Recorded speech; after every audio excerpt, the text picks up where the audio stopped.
지난주에 우리가 에베소서 1장 3절부터 이 모든 신령한 복에 해당되는 이 단락을 살펴봤습니다.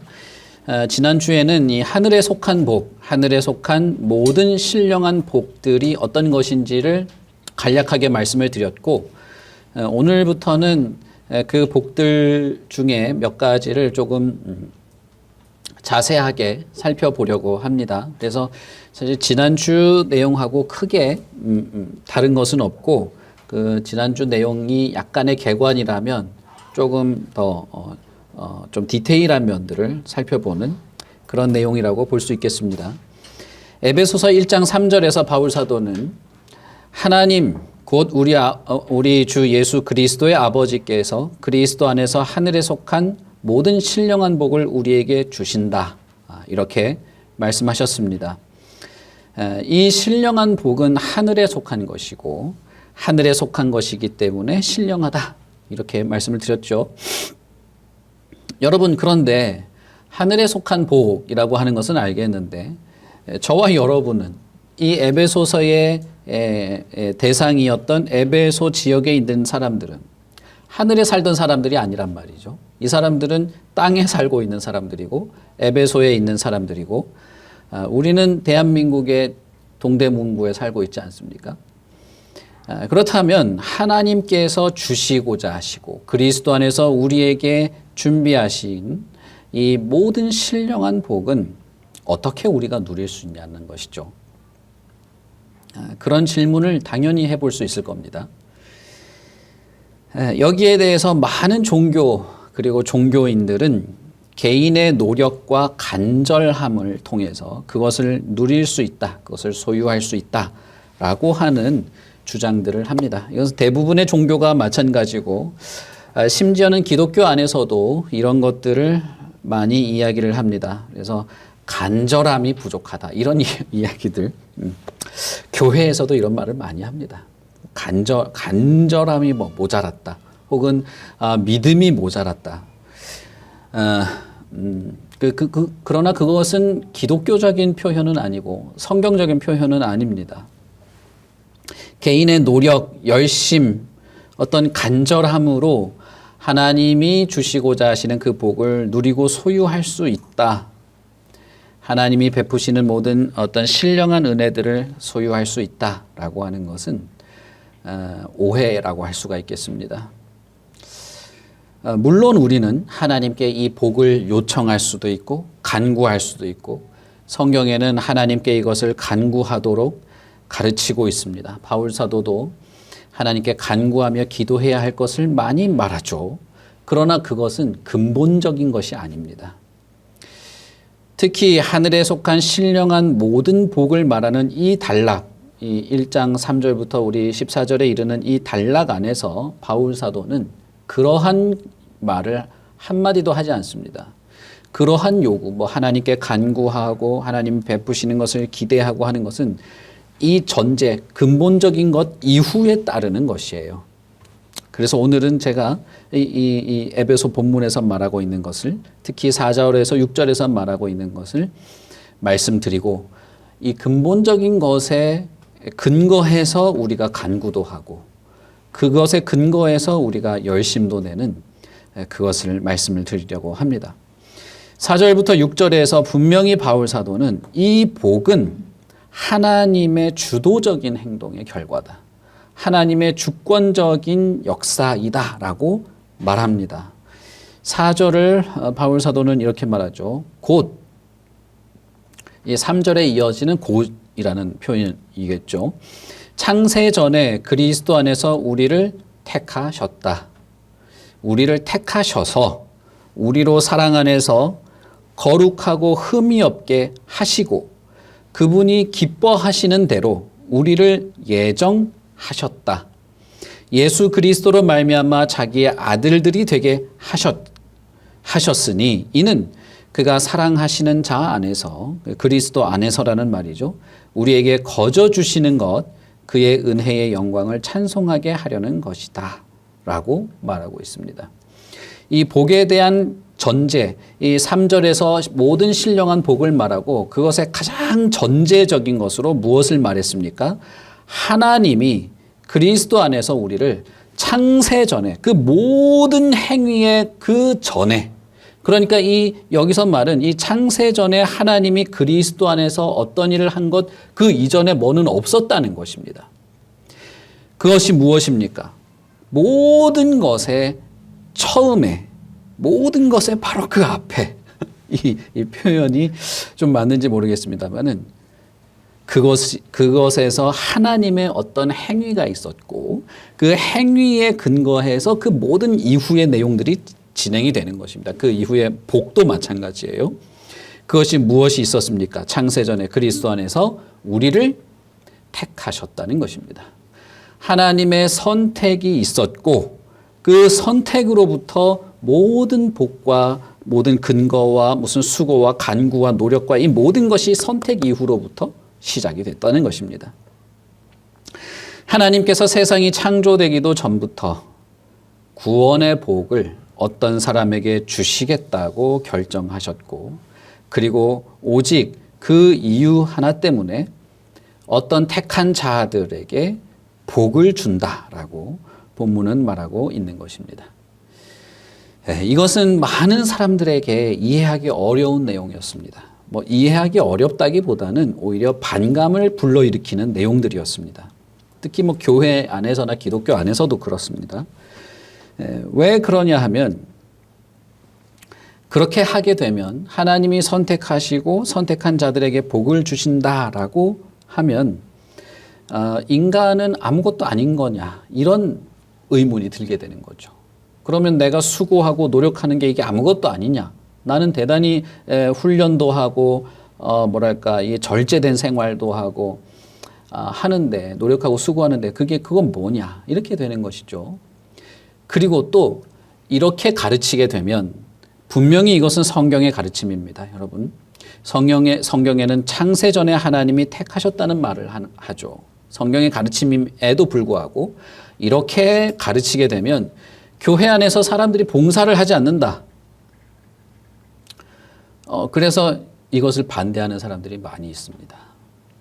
이것은 정말 현실적인 문제예요. 교회에서 사람들이 워낙에 봉사하기를 싫어하는 사람들이 많고 사람들은 필요한데 그걸 하는 사람들이 없다 보니까 점점 이런 어떤 봉사나 희생이나 수고나 이것이 복을 받고 상을 받는 것과 연결된 것으로 설명하는 것이 정말 많습니다. 그러나 여러분, 성경을 우리가 잘 살펴보면 하나님의 이 선택이 인간의 자발적인 노력이나 인간의 자발적인 수고를 무시하는 것이 아닙니다. 제가 지난주에도 말씀을 드렸죠.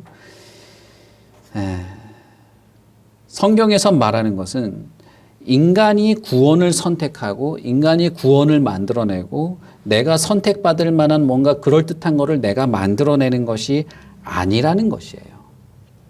그렇다고 해서 인간의 자발적인 노력이 필요 없다? 그것은 아무것도 아니다? 그런 것이 아니죠. 그것은 매우 왜곡된 생각입니다.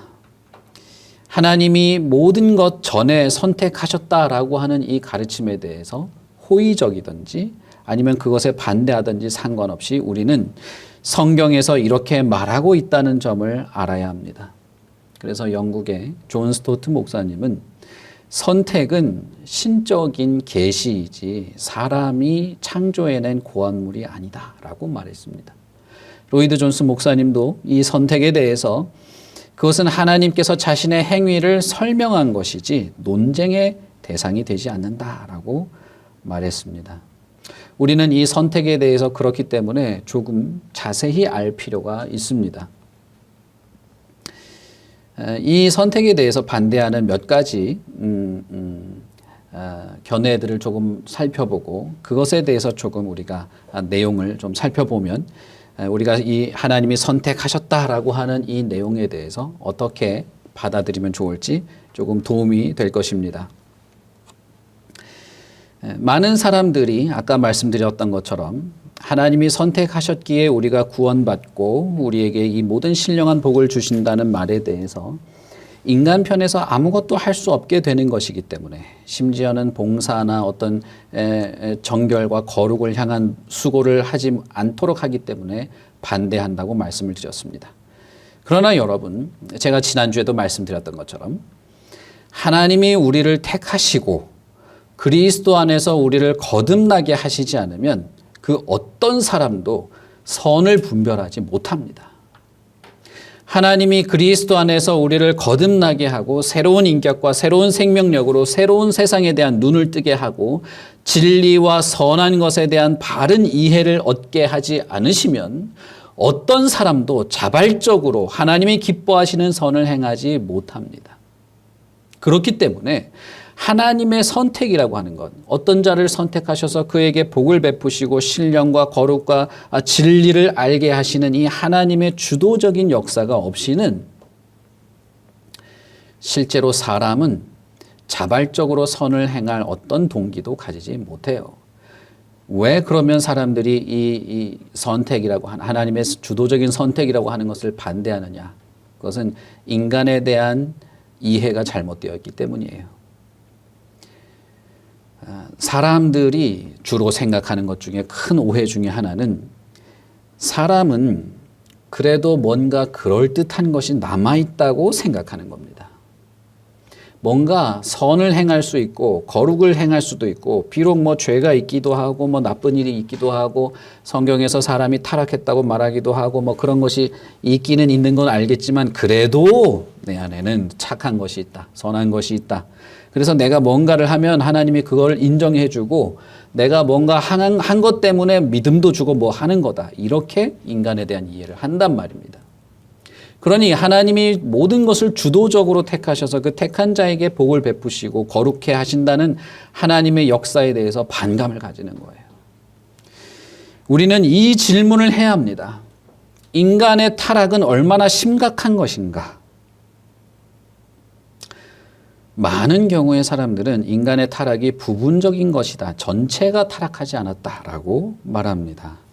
그래서 보통 어떻게 말하기를 좋아하느냐 하면 죄는 인간을 손상시켰지 인간을 파멸시킨 것은 아니다라고 말하기를 좋아해요.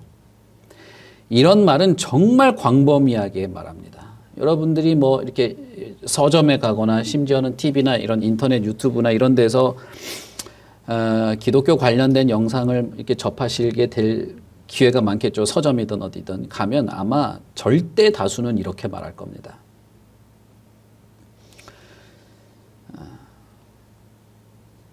많은 캐톨릭이 이렇게 말하고 알미니안 신학을 가지고 있는 사람들이 이렇게 말하고 아주 젠틀하게 말해요. 아주 젠틀하게. 내가 죄인인가? 정말 내가 하나님의 저주의 대상인 죄인인가? 이 고민을 가지고 찾아오면 그럴듯하게 이렇게 해서 약간의 위로를 주는 그런 것이죠. 이런 사람들은 우리가 죄의 영향을 받는 것을 인정하면서도 우리가 복음을 들으면 우리 안에 뭔가 선한 것이 눈을 뜨고 깨어나서 그리스도께 내가 자발적으로 나아가고 그리스도를 믿고자 하게 되고 그리스도를 소유하는 그 모든 수고를 인정받게 된다고 주장합니다. 여러분, 그러나 성경은 단 한 번도 그렇게 말한 적이 없어요. 하나님과 예수님과 그의 사도들과 모든 제자들은 한 번도 인간에 대해서 그렇게 말한 적이 없습니다.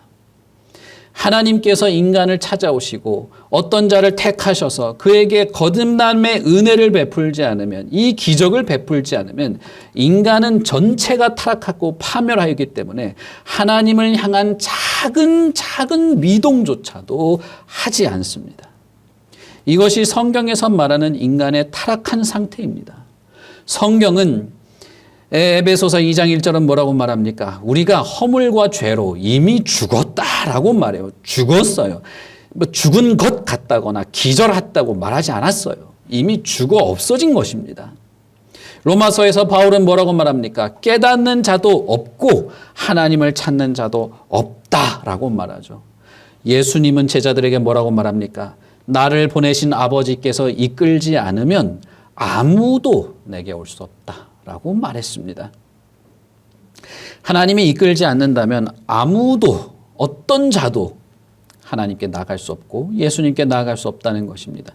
그러나 이것은 신약에서만 있었던 이야기가 아니에요. 신약에서 어떤 그 예수님의 제자들이 고안해낸 이야기가 아닙니다. 이미 창세기에 하나님이 세상을 창조하고 인간의 타락 이후의 창세기에 이미 하나님은 사람에 대해서 어떻게 말합니까? 사람의 죄악이 세상에 가득했다. 그의 마음은 생각하는 모든 계획이 항상 악하다라고 말했죠. 죄와 허물로 말미암아 죽은 인간은 항상 악한 것만을 생각하고 악한 것을 의도합니다. 여러분은 이렇게 반문할지 모르겠습니다. 아니, 나는 악한 생각을 한 적 없는데. 나는 그래도 가족을 생각하고 그래도 좋은 시민사회를 생각하고 가끔씩 다른 사람을 돕기도 하고 그렇게 하는데, 여러분, 그런 윤리 도덕에 속한 어떤 것을 말하는 것이 아니에요. 그것이 좋고 선하다고 말할 수 있겠습니다. 그러나 그것이 언제나 악한 결과를 낸다는 것이고 그 동기조차도 악하다는 것입니다. 아닌데요, 이렇게 말하실 수 있겠죠. 그러나 여러분은 그것을 분별하지 못할 정도로 악하다는 사실을 아셔야 됩니다. 시커먼 먹물이 들어있는 컵에 어떤 색깔을 넣어도 색깔이 분별이 되지 않죠. 그래서 어떤 사람은 이렇게 말할 겁니다. 이미 어두워질 대로 어두워져서 여기에서 뭘 넣어도 어두울 뿐이야. 그러나 그 어두운 물에 처음부터 있던 자는 이게 뭐가 어둡지? 난 여기서 편하게 살았는데. 이렇게 말하겠죠. 성경이 말하는 악함은 이런 것입니다. 이미 악한 자고 타락하고 이미 부패하여서 죽은 자이기 때문에 그가 말하는 착하고 선한 행위의 동기가 악하다는 것을 분별할 수 없어요. 이미 차이가 없기 때문이죠. 그러한 인간의 마음 속에서 하나님께서 어떻게 선한 것을 발견할 수 있겠습니까? 그러한 사람이 어떻게 하나님께 먼저 나아갈 수 있겠습니까? 하나님이 친히 사람을 이끌지 않으면 하나님을 찾지 않을 뿐 아니라 하나님께로 나아올 수조차 없기에 어떤 선한 것도 기대할 수 없는 것입니다.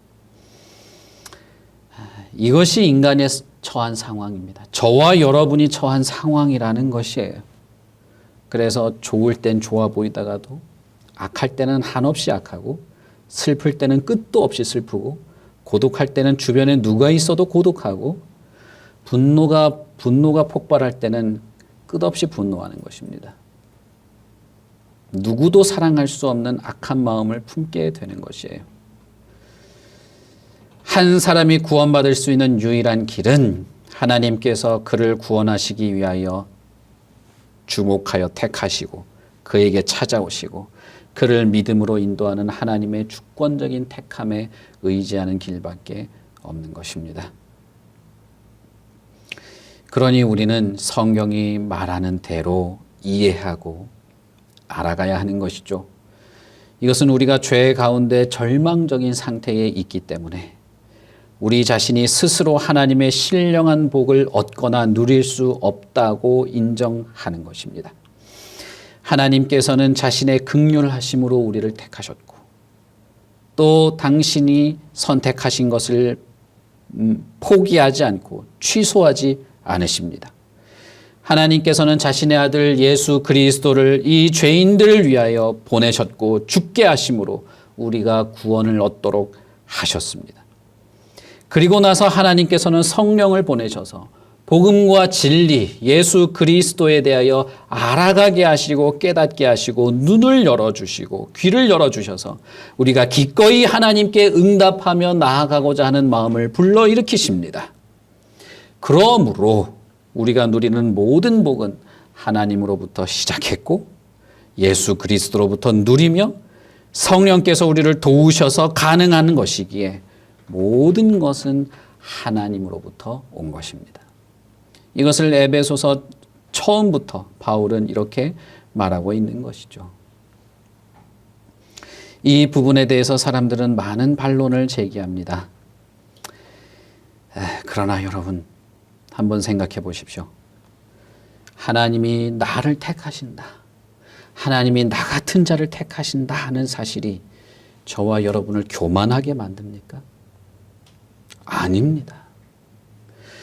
하나님이 나를 선택하신다는 말은 이 선택과 구원과 은혜와 위로와 소망이 전적으로 하나님에게 달린 것이라는 말이기 때문에 이것은 저와 여러분을 교만한 것이 아니라 겸손하게 만듭니다. 4절에서 뭐라고 말합니까? 우리를 택하셔서 우리로 사랑 안에서 그 앞에서 거룩하고 흠이 없게 하시려는 것이다. 그리고 이것은 우리를 하나님의 아들이 되게 하시는 것이다. 그리고 이것은 하나님의 은혜의 영광을 찬송하게 하려는 것이다 라고 말합니다. 이 하나님의 선택은 저와 여러분의 능력을 드러내기 위한 것이 아니라는 거예요. 이 선택은 저와 여러분의 능력이나 선함이나 무슨 수고나 노력이 그럴듯하다는 것을 드러내려고 하는 선택이 아니기에 선택은 결국 하나님이 우리를 선택하시고 하나님이 우리를 기꺼이 구원하신다는 이 말은 우리로 하여금 교만하게 만드는 내용입니다. 만약에 어떤 사람이 내가 노력하고 수고하고 열심히 배우고 기도 열심히 하고 예배 열심히 드려서 구원받았다. 여러분 만약에 그것이 사실이라고 해봅시다. 그러면 어떤 경우에라도 그 사람은 크건 작건 간에 자신이 구원받은 것에 대한 어떤 영광의 한 부분을 자기 것이라고 주장할 수도 있겠죠. 그러나 그렇지 않습니다. 성경은 그렇게 말하지 않습니다. 오직 하나님의 그 큰 은혜, 하나님의 그 크신 사랑을 인하여서 예수 그리스도께서 이 땅에 오셨고 오직 그분만이 나를 대신하여 죽으셨고 그분이 나의 모든 슬픔과 고통을 통감하시고 알고 위로하시고 오직 그분만이 나를 위로하시는 분이라고 여전히 말하고 있는 것입니다. 그러니 여러분 나의 상태를 솔직하게 돌아볼 때 하나님이 나를 택하신다는 사실은 그냥 감사한 내용입니다. 그것은 그저 위로가 되는 내용이고 안심이 되고 안도하게 되는 내용인 것이죠. 하나님이 나를 선택하셨다. 하나님이 나를 선택하신다는 것. 하나님이 죄인을 선택하신다는 것은 사실상 그를 거룩과 정결로 이끄는 이유가 됩니다. 어떤 사람은 하나님이 선택하신다는 것에 대해서 이렇게 이야기합니다. 하나님이 나를 선택하지. 그리고 하나님이 나를 구원하고 하나님이 다 하시잖아. 그러면 내가 뭘 굳이 더 할 필요가 없는 거 아닌가? 내가 구원받으려고 뭘 해야 될 필요가 있는 것도 아니고 이제부터 나는 내 인생을 그저 즐기고 내가 하고 싶은 것을 하면서 그냥 감사하면서 살면 되는 것 아닌가? 여러분 실제로 이렇게 설교하는 사람도 있어요. 하나님이 우리를 택하시고 이미 구원은 따놓은 것이기에 우리는 그 안에서 자유를 누리면 된다. 이렇게 설명하는 것이죠. 하고 싶은 대로 하면서 살아라 이렇게는 말은 하지 않지만 결국 그 말입니다. 그러나 여러분 정말 그렇게 느끼는 사람이 있다면 그 사람은 아직 구원을 경험하지 못한 사람일 것입니다. 아직 거듭나지 않았을 겁니다. 왜 그렇습니까? 이 하나님의 선택은 4절에서 말하는 것처럼 우리로 하여금 거룩하고 흠이 없게 하시고자 선택하시는 것이고 우리를 하나님의 아들로 삼으려고 선택하시는 것이기 때문에 그렇습니다. 하나님이 우리를 택하고 하나님이 나를 구원했다. 그래서 나는 구원받았다라고 하는 이 말은 하나님이 나를 거룩하고 흠이 없게 만드신다. 하나님이 나로 하여금 거룩하고 흠이 없게 살게 도우신다. 하나님이 나로 하여금 하나님의 아들로 살게 나를 이끌어 가시고 나를 지지하신다라는 말과 동일한 것입니다. 하나님이 나를 선택하고 구원한다는 말은 나를 죄로부터 건진다는 말이에요. 그러므로 우리를 성도라 부르는 것이죠. 더 온전해지는 과정에 있기 때문에 성도라 부르는 것 아닙니까? 그러므로 하나님의 택하심, 하나님이 우리를 주도적으로 구하신다는 것은 거룩하고 흠이 없고 정결하며 더 온전히 자라간다는 것과 분리해서 말할 수 있는 것이 아닙니다. 그것은 그렇게 경험되지 않습니다. 제가 말씀드린 것처럼 어떤 사람이 어둠에서 살다가 빛을 봤는데 빛으로 나아가고 싶지 않다. 그럴 수 있을까요? 깜깜한 어둠 속에서, 칠흑 같은 어둠 속에서, 죽음의 공포 속에서 출구의 빛이 보였는데 그 빛으로 나아가지 않는다는 것이 가능합니까? 여러분, 구원과 선택, 하나님의 거듭나게 하시는 하나님의 은혜, 그리스도께서 나를 대신하여 죽으시고 나에게 생명을 주신다는 그 하나님의 그 모든 구원의 역사가 그렇게 경험되지 않을 경우가 있습니까? 이 어둠 같은 인생, 이 진흙탕 같은 인생에 빛으로, 한 줄기 빛으로 저곳에 영원한 은혜와 복락이 있다는 사실을 발견하고 거기로 나아가고자 하는 마음이 들지 않는 그런 빛이 어디에 있을까요? 예수님께서 요한복음에서 뭐라고 말씀하십니까? 나는 세상의 빛이다. 이렇게 말씀하셨죠. 하나님이 우리를 구원하신다. 당신의 어떤 수고와 노력이 아니라 하나님이 전적으로 당신을 구원하십니다라고 하는 이 말이 어째서 우리를 게으르게 만들 수 있습니까? 어째서 거룩과 성결에 대해서 열심을 내지 않고 무엇이 더 거룩한 것이며 어떤 것이 하나님이 정말 기뻐하시는 것이고 무엇이 그리스도의 마음에 흡족한 것인지를 살펴보고 알아보고 그것을 탐구하고 그것에 대해서 내 마음이 이렇게 사로잡히는 그것을 하지 않게 된다는 말입니까? 그런 선택은 없어요. 그런 선택은 없습니다. 예수 그리스도가 우리의 빛인 것을 믿는 이상은 예수를 믿는 순간 우리는 다 빛을 보는 것입니다. 그리고 그 빛이 나로 하여금 도저히 그 빛으로 향하여 나아가지 않고는 살 수 없는 이전의 삶으로 돌아갈래야 돌아갈 수 없는 완전히 변화된 인격으로 우리가 쉽게 말하는 거듭난 자로 살게 만드는 것입니다. 그러니 이것을 머리로만 뭐라고 해야 될까요? 자신이 가지고 있는 어떤 학문적 지식의 논리로만 끼워 맞추려고 하는 사람은 사실상 마음을 열어야 되는 거예요. 마음을 열고 예수가 정말 빛이라고 내 마음과 생각과 인격을 변화시켜서 새로운 사람이 됐다고 할 만큼 어떤 빛을 보게 하고 그 빛으로 나아가게 하는 분이 예수님이라고? 정말 그런가? 저 목사가 저렇게 열을 내면서 말하는데 저게 정말 진심인 건가? 내 주변에 예수 믿는 사람들이 정말 그렇게 예수를 믿는 건가? 역사 속에서 자신의 목숨을 바쳐가면서 예수를 지키려고 했던 사람들, 자신의 신앙을 지키려고 했던 사람들이 정말 그랬던 걸까? 그러면 나도 한번 마음을 열고 그분을 나의 주로 한번 영접하는 것들, 그분이 나를 주도적으로 인도해 주시기를 한번 기대해 볼까? 그러는 것이 더 낫다 이 말입니다. 하나님의 주도적인 선택, 하나님이 당신을 선택하시고 하나님이 당신을 구원하십니다라고 하는 말은 사실상 우리에게 무척 위로가 되는 말입니다. 왜냐하면 내가 구원을 얻기 위해서 혹은 내가 구원받기 위해서 내가 어떤 수도승처럼 수도를 하거나 어떤 뭐라고 해야 될까요? 노력을 하거나 어떤 수준에 도달하는 그런 몸부림을 치지 않아도 되는 것이기 때문에 그렇습니다. 그저 하나님께 마음을 열고 하나님, 내가 정말 순수하게 하나님이 그런 분이라는 것을 내가 믿겠습니다. 하나님이 나를 도와주십시오.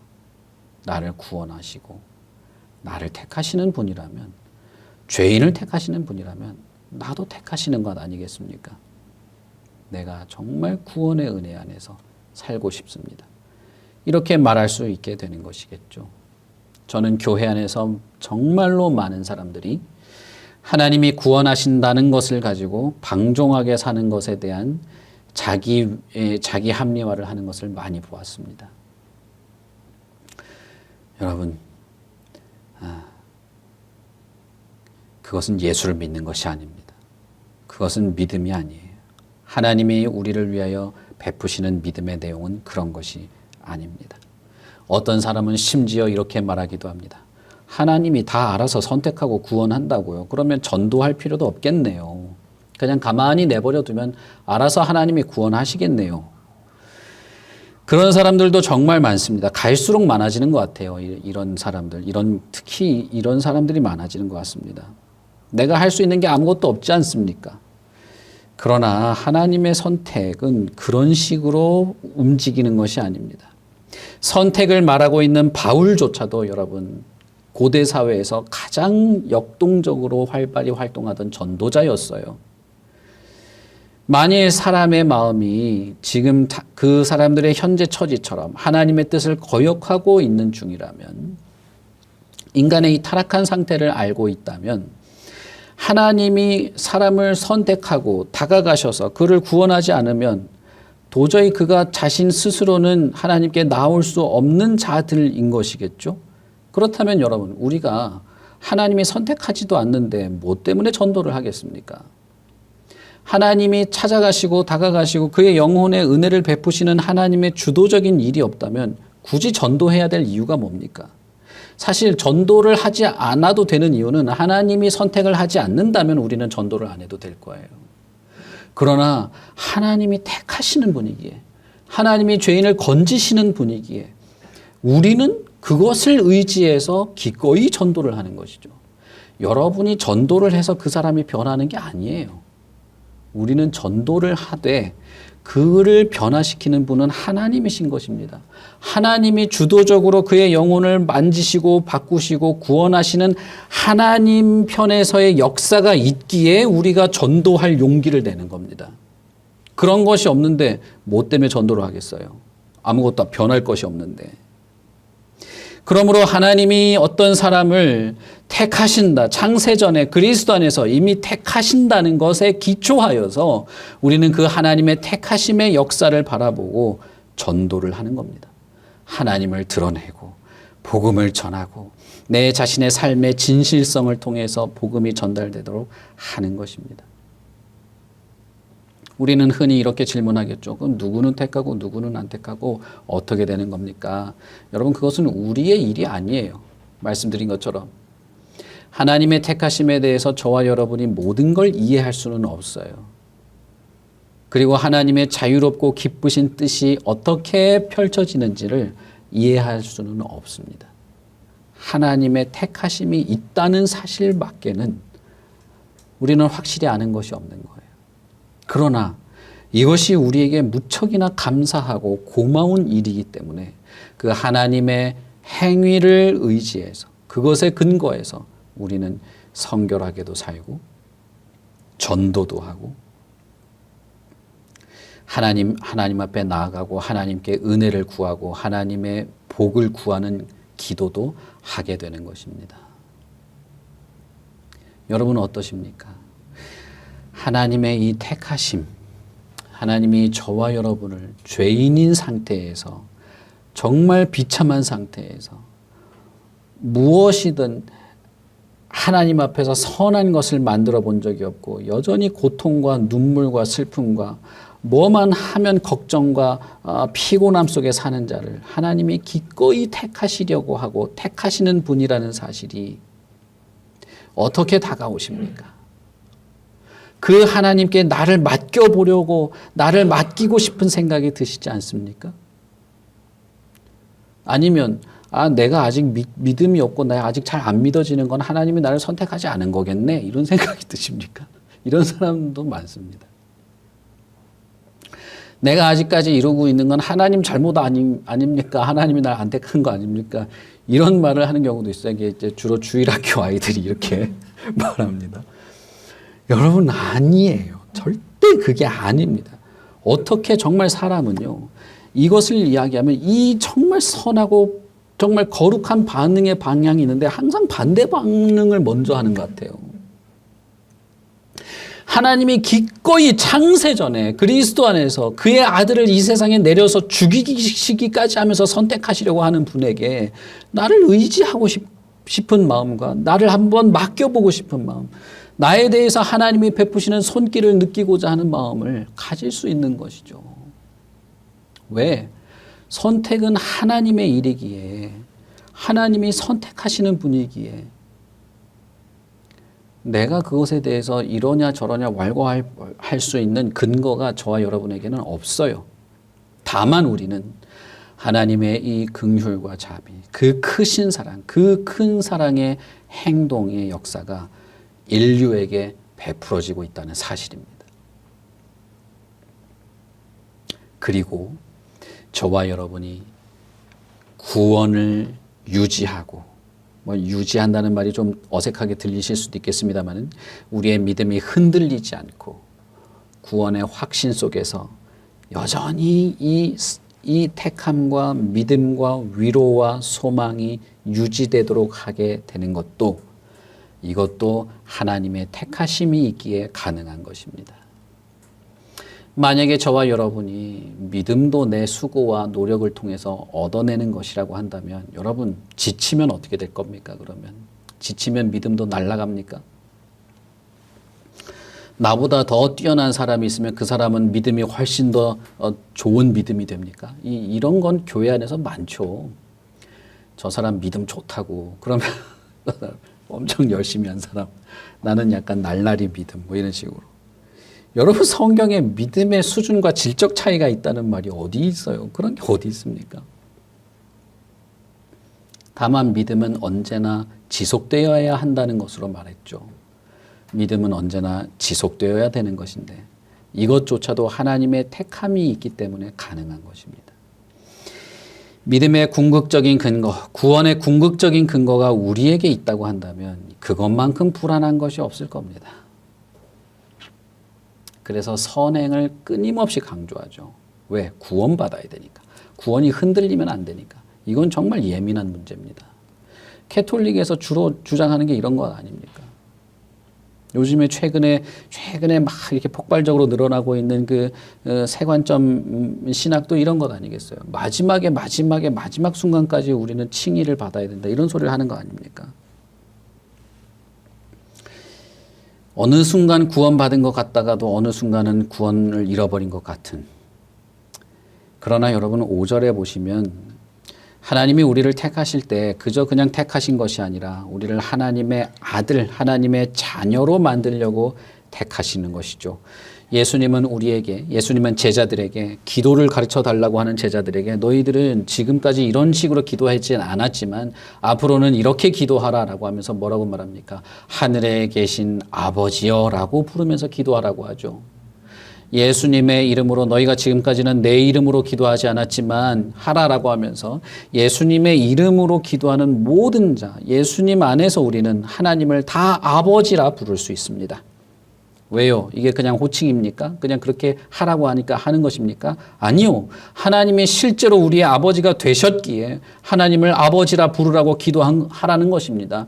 예수님이 제자들에게 너희가 지금까지는 이렇게 한 적이 없지, 그러나 이렇게 하라고 한 것이죠. 예수님이 하나님을 내 아버지라고 말할 때 바리새인들은 예수님을 돌로 쳐 죽이려고 했습니다. 그 시대에 예수님이 이렇게 말한 거예요. 그러니 하나님이 우리의 아버지가 되시는 것이 확실하죠. 우리도 이것을 믿고 하나님을 아버지라 부르며 기도하지 않습니까? 하나님의 자녀가 된 것은 내가 자녀가 된 것이 아니라 하나님이 우리를 택하신 것입니다.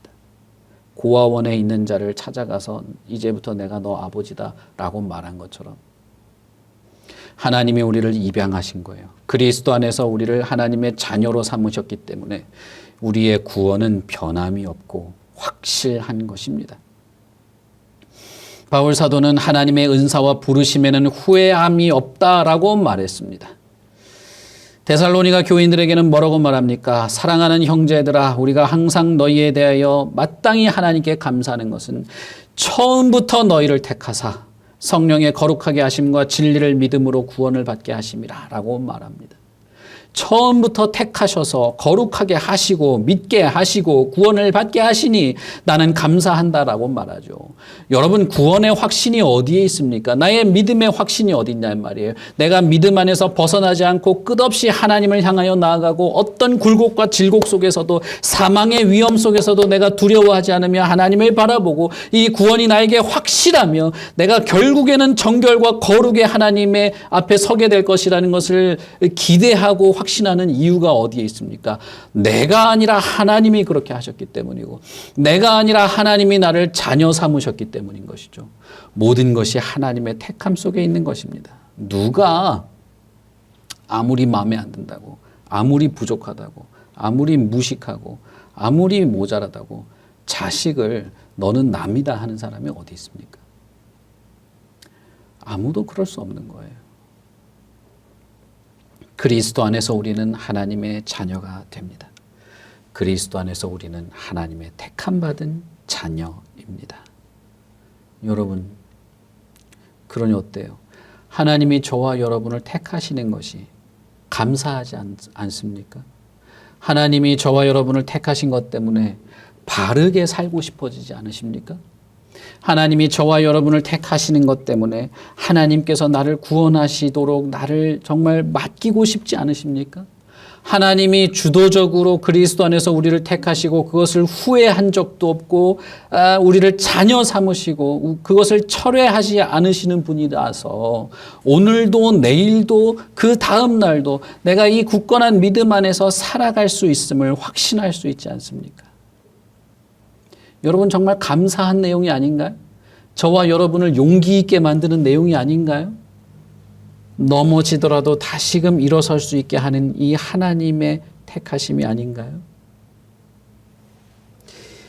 일이 잘 풀리고 뭔가 주머니에 금전적인 이득이 있고 내가 바라던 것이 되고 내 목표를 성취하면 감사할 줄은 몰라도 하나님 자신, 하나님의 영원 전부터 행하셨던 그 하나님의 노력, 그리스도의 그 수고, 지금도 끝없이 탄식하며 우리를 위하여 간구하는 성령의 그 변함없는 역사에 대해서는 무관심하죠. 감사한 게 아니에요. 그냥 뭐 당연한 것처럼 느끼는 것이죠. 그러면서 겨우 이 세상에 몇 년 있다가 아니면 잠깐 찰나만 만족스러운 그것을 그저 나의 감사의 전부로 삼는 사람들이 얼마나 많습니까? 여러분, 그러나 우리의 구원은 그런 것이 아닙니다. 그런 정도가 아닙니다. 생각하면 생각할수록, 내 자신을 돌아보면 돌아볼수록, 하나님에 대해서 알면 알수록 그분이 나를 택하려고 하신 일들을 그분이 정말 뭐라고 표현하면 좋을까요? 하나님에 대해서 적당한 표현이 없어요. 그러나 그분이 나를 택하시려고 행하셨던 그 모든 그 내려놓은 것과 포기와 그 모든 시간의 속에서의 이 고통을 생각해 보면 하나님만큼 감사하는 것이 없는 거예요. 하나님만큼 저와 여러분의 마음을 사로잡는 것이 없는 것입니다. 이것이 복이에요. 여러분, 이것이 복입니다. 이 복을 누리는 우리가 왜 세상에 잠깐 있다가 없어질 것을 부러워하고 그것 때문에 전전긍긍하고 남들은 다 하는데 나만 못한다는 소리를 하고 왜 그러고 살아야 됩니까? 우리가 이 땅에서 먼지처럼 사라질지라도 우리는 영원히 누릴 복을 이미 소유한 자들입니다. 왜 세상이 나누어 놓은, 세상이 만들어 놓은 거기에 나를 끼워 넣고 비참해하냐 이 말입니다. 여러분, 물론 우리는 고통 속에 삽니다. 이 땅에 살기 때문입니다. 우리는 고통스럽고 불안하고 마음이 아프고 상처를 받으며 상실감 때문에 괴로워하고 갈등 안에서 해결을 찾지 못하여서 막막한 절벽에 선 것 같은 그런 삶을 삽니다. 그러나 여러분, 인생이 그래요. 인생은 그렇습니다. 그 속에서 우리는 하나님을 발견하고 하나님을 향하고 영원한 복락을 지금 이 땅에서 누리고 감사하며 살아가는 것이지. 마치 초월하고 달관하고 내 삶의 주변이 다 갑자기 극적으로 바뀌어서 로또 당첨된 것 같은 삶이 찾아오는 그것을 기다리는 것이 아닙니다. 어떻습니까, 여러분? 바울 사도는 이것을 하늘에 속한 신령한 복이라고 말한 것입니다. 복으로 여겨지십니까? 이것이 저와 여러분의 마음을 사로잡는 복입니까? 아닐 수 있겠죠. 그럴 수도 있습니다. 제가 전달하는 것이 모자르고 풍성한 은혜가 없으실 수도 있습니다. 그러나 여러분, 이것을 잘 생각해 보십시오. 묵상해 보시고 한 주 동안에 여러분의 시간을 잠시라도 시간을 내어서 이것을 다시 한번 곱씹어 보고 곱씹어 보십시오. 그리스도께서 우리 안에 이 이해력을 주시고 깨닫게 하시고 성령께서 우리의 마음을 어루만지셔서 이 모든 은혜로운 것이 나에게 복으로 여겨지고 그것이 감사하도록 하나님께서 역사하심을 믿으시고 하십시오. 이것이 우리에게 정말 이 세상을 초월하여 살 수 있는, 이 세상을 이기며 살아갈 수 있는 복인 것이고, 저와 여러분이 하는 모든 수고와 간구와 노력과 인내와 그 모든 일의 근거인 것입니다. 하나님이 여러분을 택하셨습니다. 하나님이 나를 택하셨어요. 나를 붙잡았어요. 그래서 모든 것이 하나님으로부터 시작이 되고 있어요. 이 하나님을 믿고 우리의 삶에 풍요로운 은혜로운 복들을 누리며 살아갈 수 있기를 바랍니다. 우리 같이 기도하겠습니다.